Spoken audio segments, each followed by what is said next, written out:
Chennai Vyasarpadi MKB நகர் புதுநகர் 7வது தெருவைச் சேர்ந்தவர் குமார் சித்ரா தம்பதியினர். இவர்களுக்கு சங்கர், வனிதா என்ற 2 பிள்ளைகள் உள்ளனர். குமார் கூலி வேலை செய்து பிழைப்பு நடத்தி வருகிறார். சங்கர் அடையாறில் உள்ள தனியார் கல்லூரியில் பட்டப்படிப்பு படித்து வந்தார். படிப்பு சரியாக வரவில்லை என கூறி பாதியிலேயே நின்றுவிட்டார். இந்த நிலையில் கடந்த ஞாயிற்றுக்கிழமை சங்கருக்கு பிறந்த நாள் என்பதால் அவருடன் படித்த மாணவர்கள் சங்கருக்கு கேக் வெட்ட வேண்டும் என கூறி அழைத்துச் சென்றனர். அப்போது எருக்கஞ்சேரி பகுதியில் உள்ள மைதானம் ஒன்றில் அனைவரும் ஒன்றாக கால்பந்தாட்டம் விளையாடி உள்ளனர். அப்போது சங்கருக்கும் அவரது நண்பரான ஸ்டீபன் ராஜ் என்பவருக்கும் பிரச்சனை ஏற்பட்டது. அப்போது சங்கர் ஸ்டீபன் ராஜை அடித்ததாக கூறப்படுகிறது. அதன் பிறகு நண்பர்கள் அனைவரும் ஒன்று சேர்ந்து சமாதானமாகி சென்று விட்டனர். பிறகு சங்கரின் பிறந்த நாளை கேக் வெட்டி நண்பர்கள் அனைவரும் கொண்டாடினர். அப்போது அங்கு வந்த நிதின், லிங்கேஷ் ஆகியோர் சங்கரிடம் பிறந்த நாளுக்கு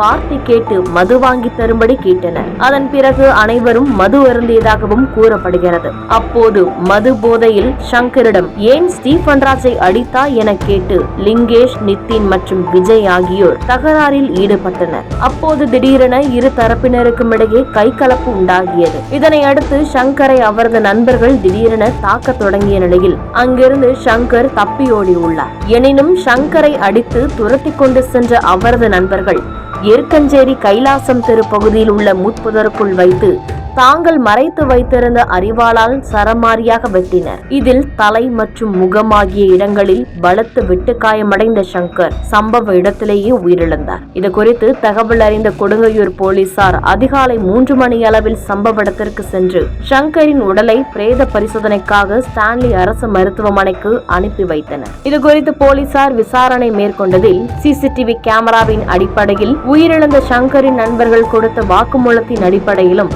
கொடுங்கையூர் போலீசார் ரெட்கில்ஸ் பகுதியைச் சேர்ந்த லிங்கேஸ்வரன், கொடுங்கையூர் பகுதியைச் சேர்ந்த ஸ்டீபன், எருக்கஞ்சேரி பகுதியைச் சேர்ந்த நிதின்குமார், வியாசர்பாடி பகுதியைச் சேர்ந்த ஜாபர் அகமது, எருக்கஞ்சேரி பகுதியைச் சேர்ந்த நவீன் என்கிற பாலா, வியாசர்பாடி PV காலனி பகுதியைச் சேர்ந்த பாலாஜி மற்றும் கொடுங்கையூர் சின்னாண்டி மடம் பகுதியைச் சேர்ந்த 16 வயது சிறுவன் என 7 பேரை கைது செய்தனர். தொடர்ந்து இவர்களிடம் நடத்தப்பட்ட விசாரணையில் பிறந்தநாள் கொண்டாட்டத்திற்காக சங்கர் மற்றும் அவரது நண்பர் தீபக் ஆகிய இருவரும் சேர்ந்து கைது செய்யப்பட்ட நிதின்குமார் என்பவரின் நண்பர் கந்தா என்பவரிடம் மெத்தபெட்டமைன் எனும் போதைப் பொருள் வாங்குவதற்காக 2500 ரூபாயினை கொடுத்தனர். ஆனால் பணத்தை பெற்றுக்கொண்ட கந்தா மெத்தபெட்டமைன் போதைப் பொருள் தருவதாக கூறி அஜினமோட்டோ எனும் சமையலுக்கு பயன்படுத்தும் பொருளை கொடுத்துள்ளார். அதனை வாங்கி பயன்படுத்திய போது அது போலி என்பதை தீபக் மற்றும் சங்கர் ஆகியோர் கண்டுபிடித்தனர். அதன் பிறகு பிறந்தநாள் கொண்டாட்டத்தின் போது சங்கர் மற்றும் அவரது நண்பர் தீபக் ஆகியோர்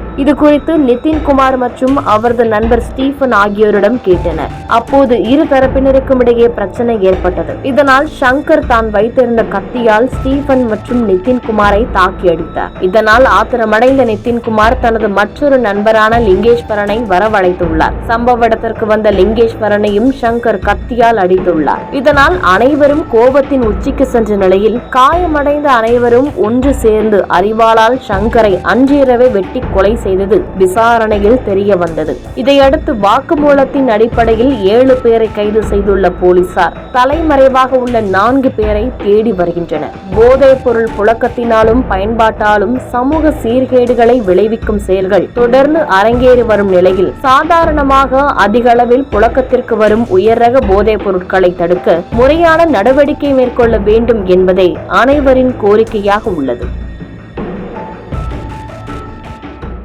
செய்திகளை உடனுக்குடன் தெரிந்து கொள்ள கீழ்கண்ட கேபிள் மற்றும் DTH நெட்வொர்க்குகளில் எம்நாடு செய்தி தொலைக்காட்சியை காணுங்கள். பாதகம் செய்பவரை கண்டால் நாம் பயம் கொள்ளலாகாது பாப்பா. மோதி மிதித்துவிடு பாப்பா, அவர் முகத்தில் உமிழ்ந்துவிடு பாப்பா. அண்மை செய்திகளை உடனுக்குடன் தெரிந்து கொள்ள இணைந்திருங்கள் எம்நாடு தொலைக்காட்சியுடன்.